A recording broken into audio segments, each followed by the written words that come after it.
Mexico city को दिखाया जाता है, जहाँ पर दो लड़कियाँ लेट नाइट पार्टी करके घर वापस आ रही थी और उन्हें रास्ते में ही अपने कॉलेज की कुछ फ्रेंड्स मिलती हैं, जो कि यहाँ आकर इन्हें मारना शुरू कर देती हैं। वो लूना और उसकी दोस्त को बहुत बुरी तरह से मारती हैं, क्योंकि लूना दूसरे कंट्री से आई थी, इसलिए कॉलेज की लड़कियाँ उसे पसंद नहीं करती थी। इस मार की वजह से लूना को बहुत चोट लगी थी और उसके दिल में डर बैठ गया था। अब इस हादसे को तो 1 साल गुजर चुका था, लेकिन लूना के दिल में अभी भी ये डर बैठा हुआ था। अब लूना अपनी एंजाइटी लेवल को कम करने के लिए अपनी फ्रेंड्स के साथ टूर पर जाती हैं, लेकिन लूना को आइडिया नहीं था कि इस टूर पर जाने का फ़ैसला उसकी ज़िंदगी का सबसे ख़तरनाक फ़ैसला साबित हो सकता है। लूना जब एयरपोर्ट तक पहुंच जाती है तो उसकी फ्रेंड इसे पिक करने के लिए वहां आई हुई थी। अब ये दोनों टैक्सी के थ्रू घर वापस आ रहे थे, लेकिन ड्राइवर का अचानक ब्रेक लगाने की वजह से लूना डर जाती है। इसकी फ्रेंड भी फील करती है कि लूना छोटी छोटी बातों पर बहुत डर जाती है, क्योंकि लूना के दिल में अपना पास्ट एक्सपीरियंस का डर बैठ गया था। अब ये लोग रिजॉर्ट पहुंचते हैं। यहाँ लूना अपनी बाकी फ्रेंड्स से मिलती है। ये 5 फ्रेंड्स थी, जिनमें से एक की शादी हो रही थी।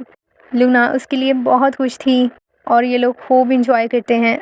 अब इनकी एक फ्रेंड इन सब के फ़ोन्स लेकर एक बैग में बंद करके रख देती है, ताकि ये सब लोग सिर्फ ट्रिप को एंजॉय कर सकें। इन्होंने अपने लिए एक बोट को बुक किया था और उसके थ्रू ही ये लोग समंदर के बीचों बीच आइलैंड पर जाते हैं। आज इनमें से 3 दोस्तें लूना और उसकी फ्रेंड के साथ प्रैंक करने के बारे में सोचती हैं और वो लोग लूना और उसकी फ्रेंड को वहीं छोड़कर आइलैंड के दूसरी तरफ चली जाती हैं। लूना जब ये देखती है कि वो तीनों बोट को अपने साथ ही वहाँ से ले गई हैं और इन्हें आइलैंड पर अकेला ही छोड़ गई हैं, बहुत परेशान होती है। उसे समझ नहीं आ रहा था कि अब वो आइलैंड से वापस कैसे जाएंगी। दूसरी तरफ ये तीनों लड़कियां तो उनसे सिर्फ प्रैंक कर रही थी। ये आइलैंड की दूसरी तरफ पहुंचकर वहां स्विमिंग कर रही होती हैं और एंजॉय कर रही होती हैं। इनमें से एक लड़की जो स्विमिंग कर रही थी, वो स्विमिंग करते हुए पानी की डेप्थ में चली जाती है और फिर उसे वहाँ एक डॉल नज़र आती है, लेकिन वो इस पर ज़्यादा ध्यान नहीं देती और वापस आ जाती है। लूना और उसकी फ्रेंड भी स्विमिंग करते हुए आइलैंड की इस तरफ आ चुकी थी और अपनी बाकी 3 दोस्तों से मिलकर इन्हें आइडिया हो गया था कि उन्होंने इनके साथ सिर्फ प्रैंक किया था। लूना बहुत डरी हुई थी, इसलिए वो उनसे रिक्वेस्ट करती है कि वो दोबारा ऐसा ना करें। अब ये लोग उस आइलैंड पर इंजॉय करने लगती हैं और इनमें से एक लड़की अभी भी स्विमिंग कर रही थी कि अचानक से वहाँ एक शार्क आकर उस पर अटैक कर देती है। शार्क ने उसका पूरा पाँव खा लिया था। देखते देखते वहाँ का सारा पानी खून से भर गया था। अब ये बाकी फ्रेंड्स अपनी दोस्त को शार्क से बचाने के लिए उसकी तरफ बढ़ती हैं और उसे पानी से निकाल कर आइलैंड पर ले आती हैं। वो लड़की बहुत बुरी तरह से ज़ख्मी हो चुकी थी और उसका पाँव बहुत बुरी तरह से ब्लीड कर रहा था। इनके पास तो कोई चीज़ भी नहीं थी कि जिसकी मदद से वो उसके ज़ख्म को कवर कर पाती। अब ये लोग बोट लेकर फुल स्पीड में आइलैंड से जा रहे थे ताकि अपनी दोस्त को बचा सकें। इनकी स्पीड तेज़ होने की वजह से बोट पानी के बीचों बीच चट्टान से टकरा जाती है और इसी वजह से इनकी बोट में एक बहुत बड़ा होल हो जाता है, जिससे अब पानी अंदर आ रहा था।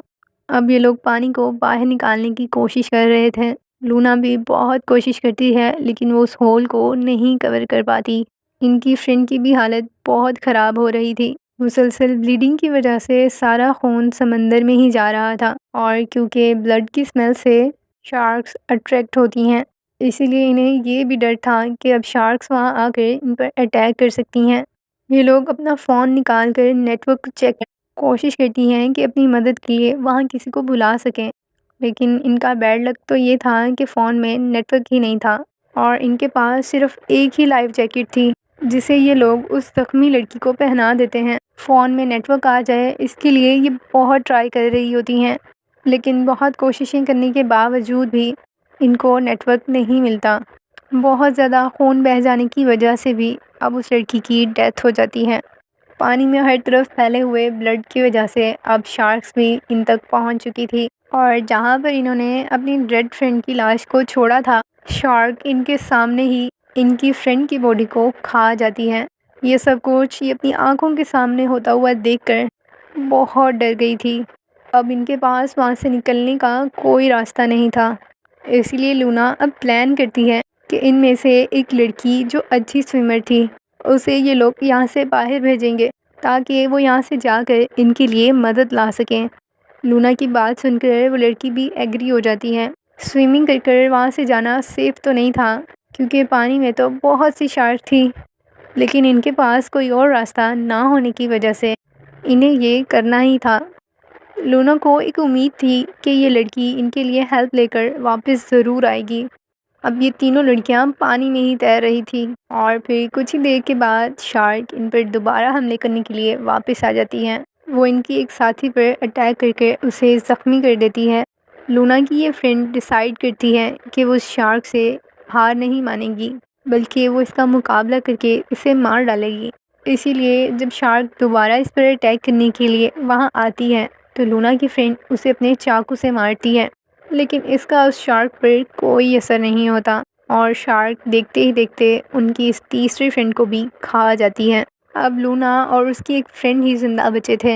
इनके पास एक ही लाइफ जैकेट थी, जिसकी मदद से ये लोग पानी में एक जगह रुके हुए थे। कुछ ही देर के बाद ये वहाँ से एक बोट को गुजरता हुआ देखती हैं। उस बोट में भी कुछ लोग पार्टी कर रहे थे। ये दोनों उनकी मदद लेने के लिए काफ़ी चिल्लाती हैं, लेकिन बहुत ज़्यादा तेज़ साउंड होने की वजह से वो लोग इनकी आवाज़ नहीं सुन पाते और वो बोट भी वापस चली जाती है। अब लूना और इसकी फ्रेंड की उम्मीद ख़त्म हो रही थी। इन्हें लग रहा था कि इनका अब ये वाकई कोशिशें करना बेकार है। शार्क इन्हें भी इनके फ्रेंड की तरह खा जाएंगी, लेकिन लूना अभी भी हिम्मत नहीं हारती। वो अपनी फ्रेंड से कहती है, तुम परेशान ना हो, हम ज़रूर वापस जाएंगे। ये लूना की वही फ्रेंड थी जिसकी अभी शादी होने वाली थी। वो लूना को अपनी स्टोरी बता रही थी कि अपने हस्बैंड को बगैर बताए वो यहाँ पार्टी करने के लिए आ गई थी और ये उसकी ज़िंदगी का सबसे बुरा फ़ैसला था। वहाँ पर उसका हस्बैंड इसका इंतज़ार कर रहा होगा। ये सब सुनकर लूना बहुत सैड थी। अब रात भी हो चुकी थी और बहुत तेज़ बारिश हो रही थी। ये दोनों सिर्फ एक लाइफ जैकेट के थ्रू समंदर के बीचों बीच थी। लूना को कुछ देर के लिए नींद आ जाती है और सुबह होते ही जब उसकी आँख खुलती है तो उसकी वो फ्रेंड वहाँ नहीं थी। लूना उसे ढूंढने के लिए पानी के अंदर गहराई तक जाती है, लेकिन वो उसे कहीं नहीं मिलती। उसे ढूंढ ढूंढ कर अब लूना भी थक चुकी थी। लूना अब समंदर के बीचों बीच बिल्कुल अकेली पड़ गई थी, लेकिन अभी भी वो हिम्मत नहीं हारती। उसे यकीन था कि उसकी मदद के लिए वहाँ कोई ज़रूर आएगा। कोई लूना की मदद करने के लिए वहाँ आता, उससे पहले शार्क आ जाती है। शार्क लूना पर अटैक करती है और इसे ज़ख्मी कर देती है। लूना खुद को बचाने के लिए बहुत तेज़ स्विमिंग कर रही थी ताकि खुद को उस शार्क से बचा सके। उसका हाथ ज़ख्मी होने की वजह से बहुत ज़्यादा खून बह रहा था, इसीलिए वो लाइफ जैकेट पर ब्लड लगाकर उसे समंदर में दूर फेंक देती है ताकि शार्क डिस्ट्रैक्ट होकर इससे दूर जा सके। अब खून से भरी हुई लाइफ जैकेट वहाँ से दूर जा रही थी। लूना को एक होप थी कि अब शार्क भी इस एरिया से चली जाएंगी, इसलिए लूना स्विमिंग करते हुए समंदर के बीचों बीच एक छोटी सी चट्टान तक पहुँचती है। उस चट्टान पर बैठने की बहुत थोड़ी सी जगह थी और उसके आसपास पानी भी बढ़ रहा था, लेकिन लूना को कुछ टाइम वहाँ पर गुजारने को मिल गया था। धूप बहुत तेज़ होने की वजह से लूना को नींद आ जाती है। उसने अपना ज़ख्म तो कवर किया था, लेकिन नींद में होने की वजह से उसका हाथ पानी की तरफ चला जाता है और हाथ से निकलने वाला ब्लड पानी में बह रहा था। काफ़ी देर तक वो ब्लड पानी में ही बहता रहा, जो कि शार्क्स को अट्रैक्ट कर रहा था। अब शार्क्स लूना को खाने के लिए वहाँ पहुँच चुकी थी और समंदर में पानी का लेवल ज़्यादा होने की वजह से वो चट्टान भी डूब रही थी। लूना के पाँव अब पानी के अंदर ही थे और अब की बार यहाँ सिर्फ एक शार्क नहीं थी, बल्कि यहाँ बहुत सी शार्क्स लूना को खाने के लिए आई हुई थी। वो लूना पर अटैक करती हैं। लूना खुद को बचाने की बहुत कोशिश करती है और तभी लूना अपनी तरफ आता हुआ एक बोट को देखती है। ये बोट लूना की वही फ्रेंड लाई थी जिसे स्टार्ट में इन्होंने स्विमिंग कर कर यहाँ से बाहर भेजा था। लूना के पास बहुत कम वक्त था। मुश्किल से खुद को बचते बचाते लूना उस बोट तक पहुँच ही जाती है। लूना बहुत ज़ख्मी थी, लेकिन अब उसकी जान बच गई थी। लूना को शुरू से ही यकीन था कि वो लड़की इसकी मदद के लिए वहाँ ज़रूर आएगी और यहीं इस मूवी का एंड होता है। मुझे यकीन है कि आपको ये स्टोरी पसंद आई होगी और फिर इसी के साथ ही बाय बाय।